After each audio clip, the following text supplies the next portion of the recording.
Haleluya. Puji Tuhan. Haleluya. Teman-teman, saudara-saudari yang terkasih, kita bersyukur untuk segala kesempatan yang Tuhan boleh berikan kepada kita. Kita tahu itu semua karena kehebatan Tuhan, bukan karena hebatnya kita. Melainkan kita tahu itu semua karena rencana Tuhan yang boleh memberikan kita kesempatan hari ini. Kita bersyukur untuk itu karena kita tahu bukanlah suatu menjadi rencana kita di dalam kehidupan kita, tetapi kita tahu itu semua karena rencana Tuhan. Puji Tuhan. Haleluya. Hari ini di ibadah pemuda kita yang menjadi rutinitas bagi kita untuk selalu memuji Tuhan. Sebelum kita memulai daripada latihan kita, terlebih dahulu kita akan mendengarkan renungan singkat firman Tuhan hari ini. Kita membuka Alkitab kita langsung saja dalam Filipi 4 ayat yang keempat sampai yang ketujuh.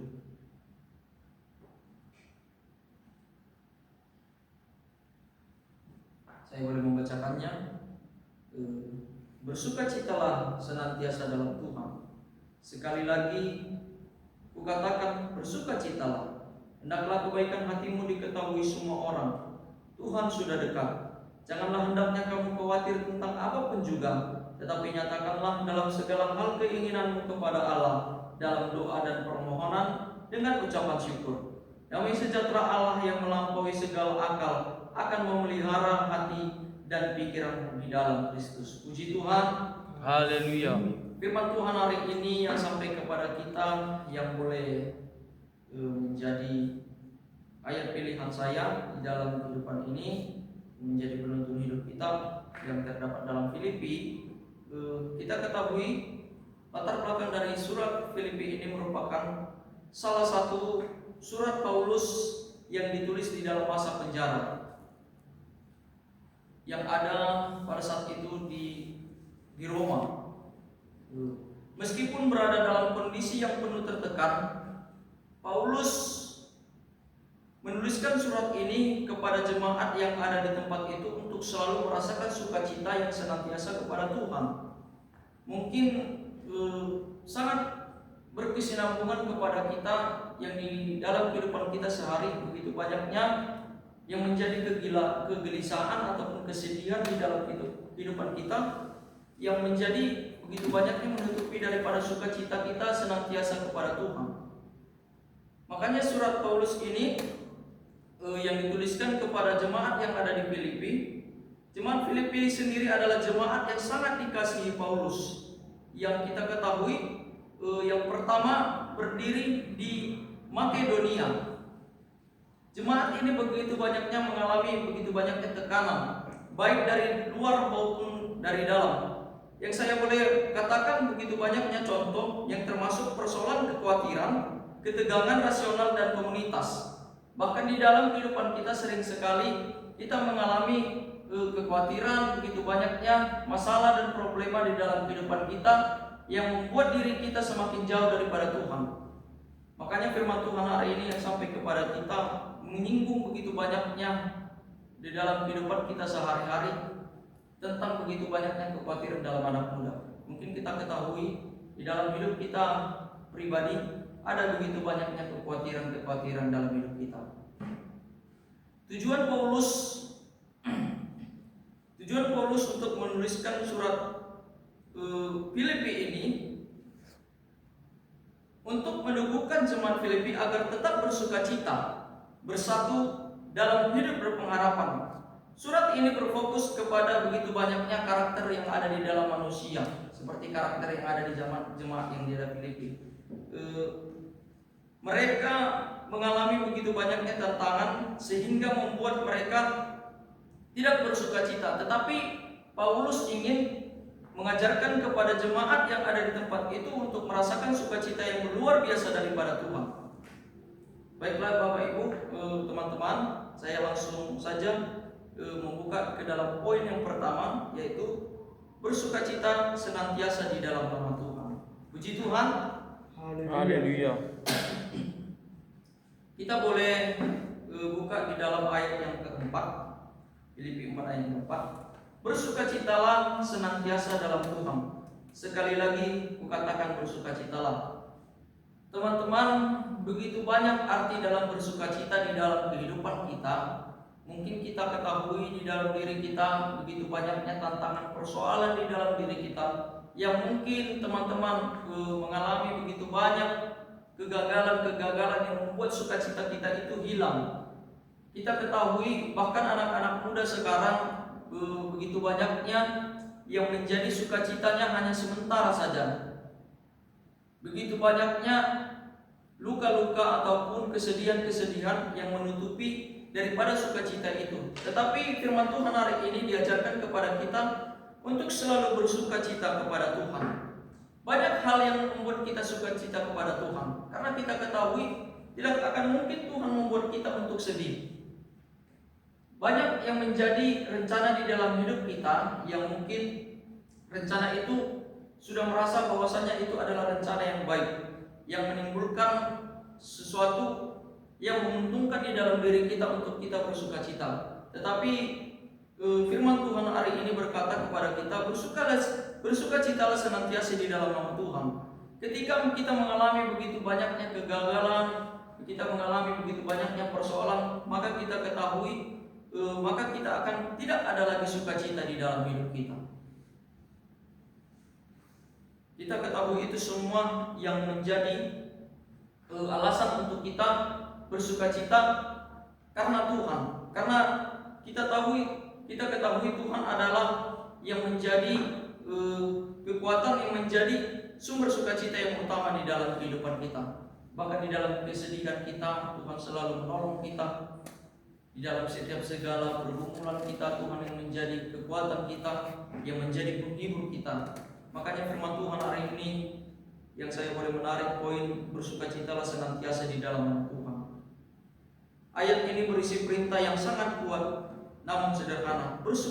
Bersukacitalah senantiasa dalam nama Tuhan. Pentingnya Paulus tidak meminta jemaat bersukacita karena keadaan mereka, melainkan karena karya Tuhan, kehadiran Tuhan, dan nilai hidup ada di dalam Kristus. Nilai hidup yang ada dalam Kristus kita ketahui begitu banyaknya yang boleh kita pelajari. Seperti yang kita ketahui, Tuhan selalu bersukacita. Di dalam keadaan apapun Tuhan diuji. Di dalam masa di padang gurun kita ketahui Tuhan diuji oleh iblis. Tetapi dia selalu berkata dan senantiasa untuk bersukacita. Dan Tuhan berpengharapan kepada Allah untuk selalu merasakan sukacita yang luar biasa daripada Tuhan. Baik teman-teman, saya langsung membuka ke dalam poin yang kedua, hidup dalam kelemah lembutan karena Tuhan sudah dekat. Paulus melanjutkan nasihatnya dan berkata, hendaklah kebaikanmu diketahui oleh semua orang, Tuhan sudah dekat.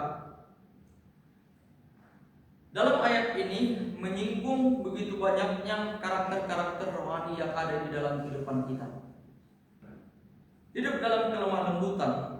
Mungkin kelemah lembutan ini yang menjadi karakter kita, yang menjadi kesabaran dan tidak mudah membahas kejahatan kepada sesama kita. Kesabaran yang ada di dalam diri kita mungkin begitu banyak yang menganggap sepele bahwasanya kesabaran itu hanyalah terbatas saja. Banyak orang berkata ada batasan untuk orang sabar, ada batasan orang untuk tidak marah. Tetapi kita ketahui firman Tuhan hari ini tidak ada menjadi batasan seseorang untuk sabar, untuk melakukan sesuatu. Jangan gampang-gampang untuk melakukan daripada kejahatan. Seperti ada temannya yang memiliki sepatu baru, lewat dan temannya, harus sepatu baru, udah langsung kayak gitu kali-kali. Makanya perlu kita untuk menguasai diri kita. Kalaupun teman kita memiliki sepatu baru, langsung aja kita tanya, berapa harga sepatu itu? Kayak bagus ku tengok. Nah, seperti itu ya teman-teman. Puji Tuhan. Haleluya. Makanya pentingnya kelemah lembutan dan penguasaan diri di dalam hidup kita. Baik, langsung saya membuka ke dalam poin yang ketiga, menghadapi kekhawatiran dengan doa dan penyerahan. Teman-teman, saya ingin berkata kepada kita semua yang ada di tempat ini, di dalam masa muda kita mengalami begitu banyak kekhawatiran.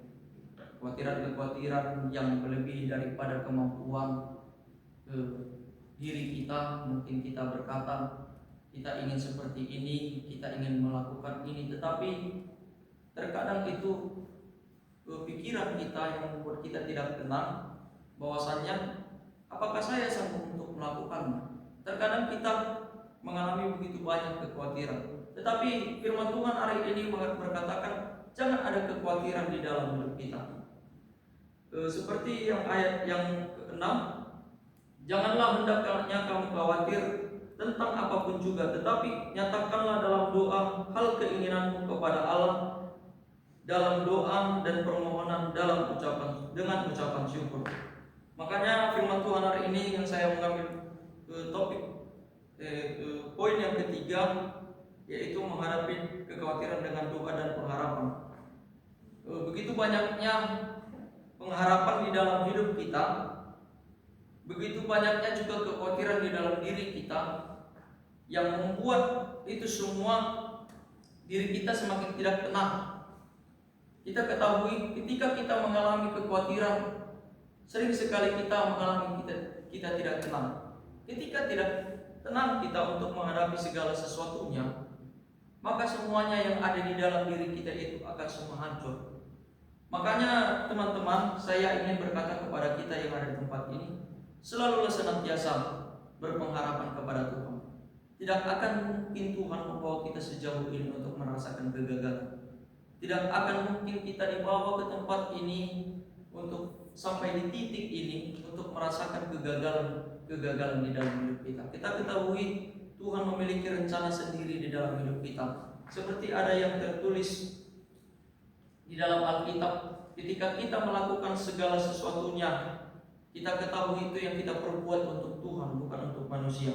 Seperti ada yang kita boleh membuka Alkitab kita kembali yang di dalam Kolose 3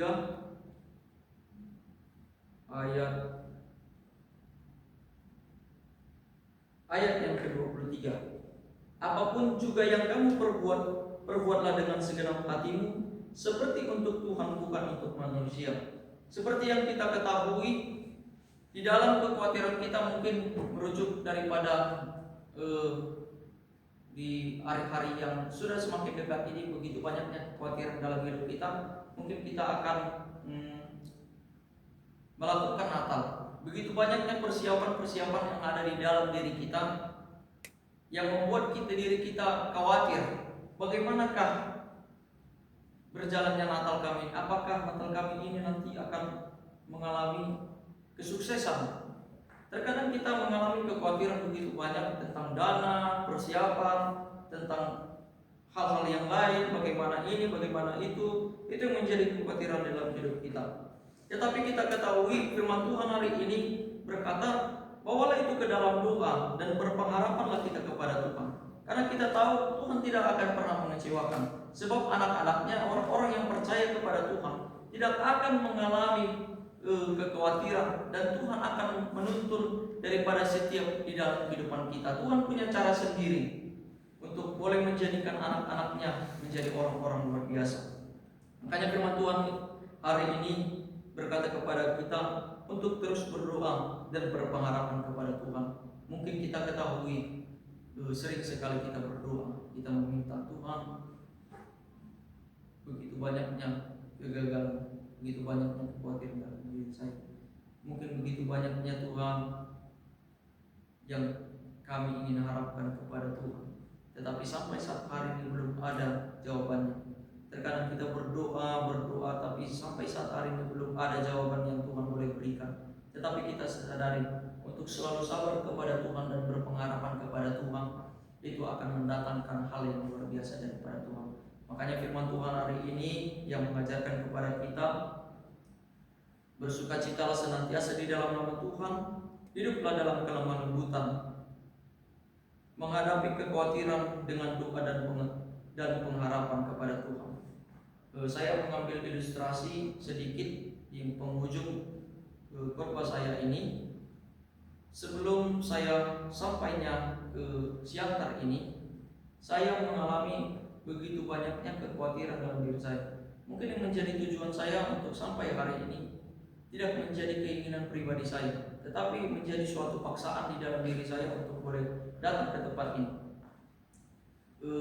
Di waktu saya masih baru tamat SMA, saya tidak ada niat untuk berkuliah, tidak ada sama sekali untuk niat untuk berkuliah.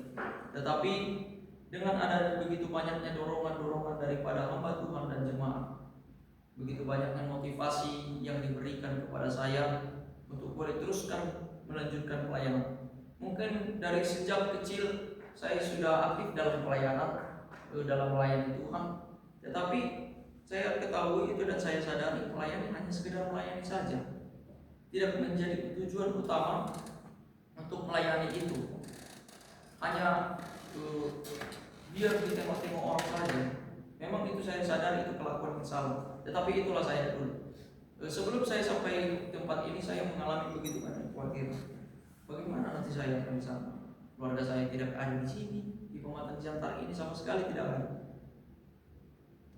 Bahkan waktunya sebelum saya ke tempat ini, saya pribadi mengalami begitu banyak keterpurukan dalam ekonomi keluarga saya.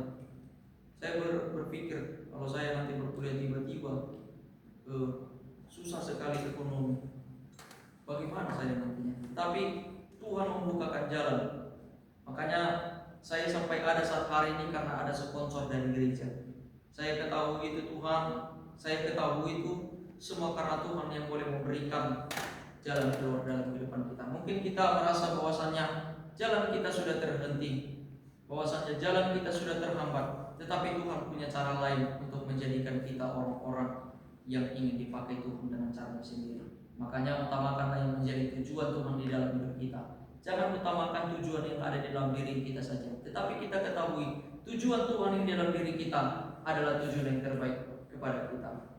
Puji Tuhan. Firman Tuhan yang sampai kepada kita saat hari ini menjadi tema yang saya boleh sampaikan tadi, hidup dalam sukacita dan damai sejahtera dari Tuhan. Biarlah kita untuk selalu bersukacita di dalam damai sejahtera kepada Tuhan, serahkan segala kekhawatiran kita kepada Tuhan, karena kita ketahui segala kekhawatiran itu mendatangkan ketidaktenangan di dalam diri kita. Tetapi berpengharapanlah kepada Tuhan, maka Tuhan akan membukakan jalan kepada kita. Puji Tuhan. Haleluya. Puji Tuhan. Haleluya. Singkat firman Tuhan yang saya sampaikan pada saat hari ini, biarlah menjadi firman Tuhan yang boleh memberkati kita. Haleluya. Haleluya.